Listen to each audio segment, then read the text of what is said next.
how people blow off their time and energy into areas that don't earn money. Even if you make your money with computers, the computer doesn't earn a dime. Only the selling process earns anything. Yes or yes? All right. So here's the thing. I want you to write down in the what? How much time and energy have you focused in each of these areas? And be honest. So, for example, in the past, out of your 100%, for a lot of people, maybe they've spent, 30% here and 50% here and maybe 20% here or different. But for you, write down what in the past, be honest, what your energy, focus, attention has been on. Because we're here to learn, and you have to see it right in front of you. Okay, go ahead. What percentage have you been working with here in these three areas? Write it down for yourself. Now, here's what I want you to do. If you have numbers close to this, fine. If not, you're going to do whatever I do right on here. Whatever number you have, if it's not identical to this, I want you to do. This is a minimum. It's a what? This is a minimum. What is it? Okay, are you ready? All right, here's my thoughts. Minimum, how much? 60%, 60%, 60, 20, 20, 60, 20, 20. 60% of every business moment, 60% of all your planning, 60% of all your energy, 60% of your money, 60% of every resource, 60% of your personnel and employees goes into what? That change alone will multiply your income by 10, multiply your passive availability by 10, and multiply the value of your company by 1,000. It is the difference between broke and middle-class business people and rich ones. Do you understand? You don't. Do you understand? But Harv, I don't like marketing and sales. It's not my arena. All right, two choices. Number one, start liking it. Make it your arena. Learn it. Number two, hire someone for your company who does like it and is really good at it. And pay them well. Because they're the only thing you've got in your company that's making you any money. Do you understand? All right, write down, what do you have to do to put more focus on sales and marketing in your company or your company to be? What do you have to do? What actions do you have to take? What do you have to let go of? What do you have to bring on? What do you have to do? Please stand up for the declaration.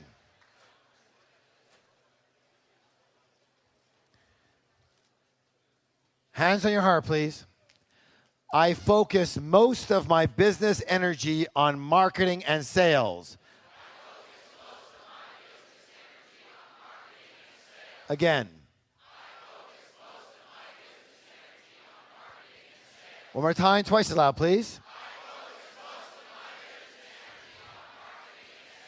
Turn to somebody, look me in the eye, give them a high five, and say, you have a gorilla business mind.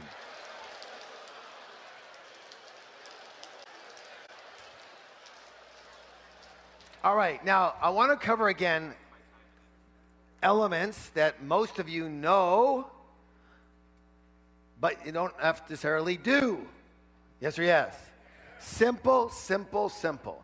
Poor people put their attention only on revenue, income, money coming in.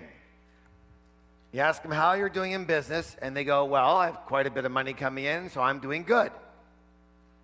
That's not business. Rich people put their attention on all four areas, four factors that determine the success of your business. Four factors that determine it. Would you like to see what the factors are? Okay, before we do that, you have to understand, revenue is different than profit. Revenue does not equal profit. Okay, now I ask people, and it's so, I mean, again, I don't want to make it so that it's unusual to think so, but There's a lot of people who equate revenue and profit. They say, well, okay, well, how much did you make last year? And they go, well, let's see, my business brought in $350,000. I said, how much did you make? They go, $350,000. You know, what did you earn? $350,000. No, after all your expenses. Like, oh, after all my expenses. Oh, I don't know. Now, I guarantee there's a huge percentage of the audience that would be in that category. And it's because nobody ever taught them. They don't get the difference. But it's only about what you keep in your pocket after everything that counts. Everything else is superfluous. Yes or yes? So revenue is a good number, and it's an important number, but there's other factors that determine the success of your business. Let's take a look at what they are. 4 elements you have to be concerned about. Again, so all poor people in business, poor business people are concerned with one number, revenue. That's all they're concerned about. You have to be concerned with 4 things. Focus on 4 elements. Are you ready? Here they are. Revenue, money coming in. Cash flow. How much cash do you have? In versus out. Your profit. That's a good thing. And your expenses. Put attention on all 4 of those. That's how rich people operate. 4-prong attack. When I go into the office, when I'm doing a review, I don't just ask, what's our revenue? I want to see numbers, charts, etc. I want to see what's our revenue, what's our projected revenue, what's our cash flow forecast, what's our profit forecast, and I want to see line by line every one of those expenses. All 4 areas are in my radar. Are they in yours? We'll see. Now, by the way, so here's what you want to be doing. You want to focus on revenue being what? Up. Cash flow being what? Profits being what? Expenses down, especially today.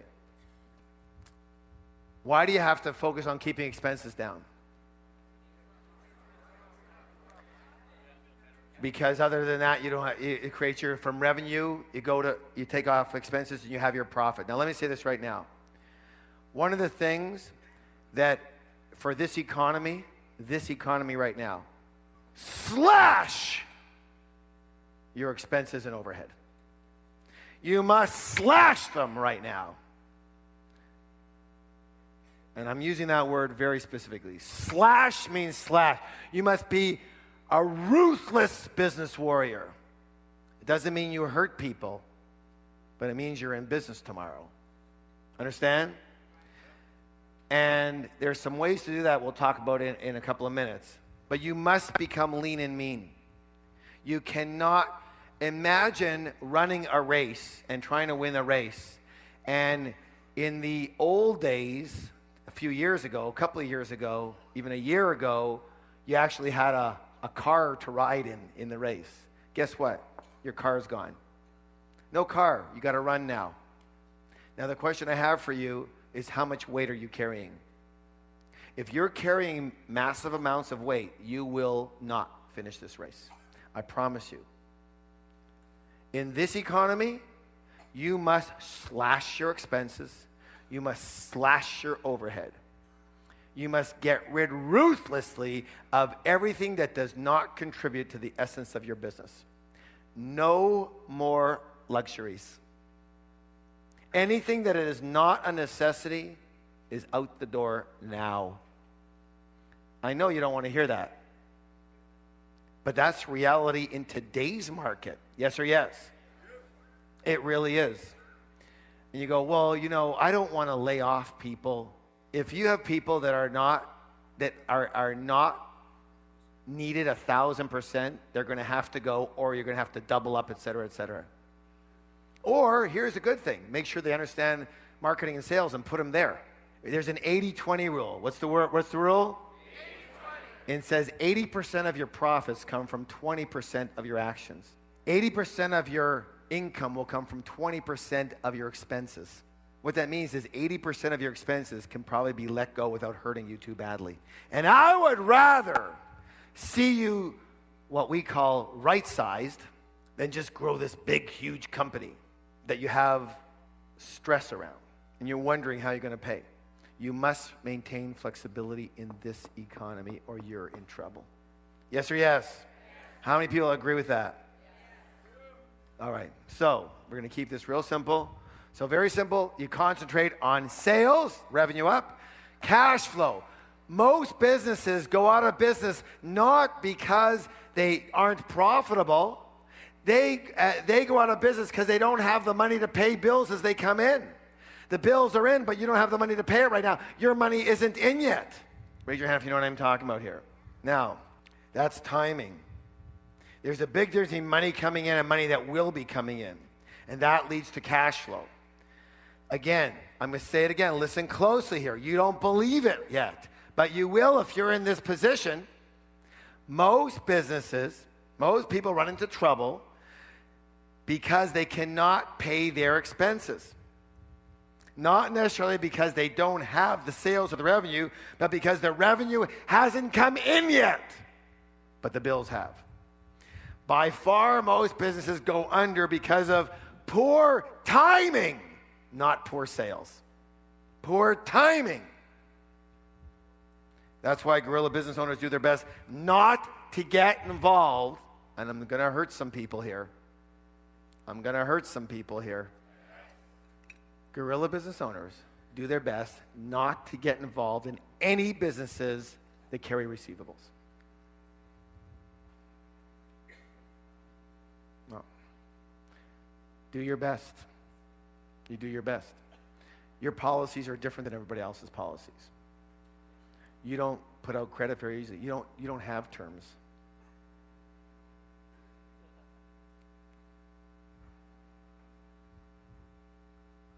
Meaning you get paid, receivables as you get paid well after your product or service has been delivered.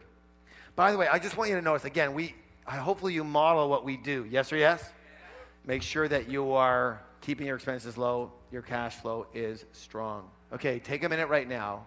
You're looking at expenses, and you're saying, specifically in my business, I know I would like to keep everything, but what if I had to? What could I slash right now? What could I combine right now? Go. Write down at least 3 actions you can take to cut overhead. Overhead.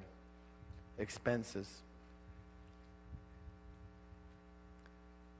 And I'll tell you what, it's not pleasant, but it could be the difference between you being in business tomorrow, surviving, or thriving. You have to have a plan. You've got to create the strategy. You will also need to, listen closely for a second, guys. You might need to restructure how you're doing your business. Restructure it.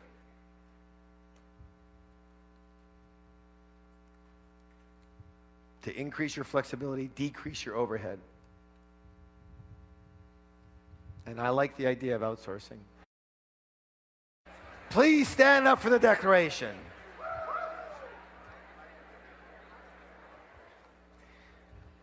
I keep revenue, profit, and cash flow high and expenses low.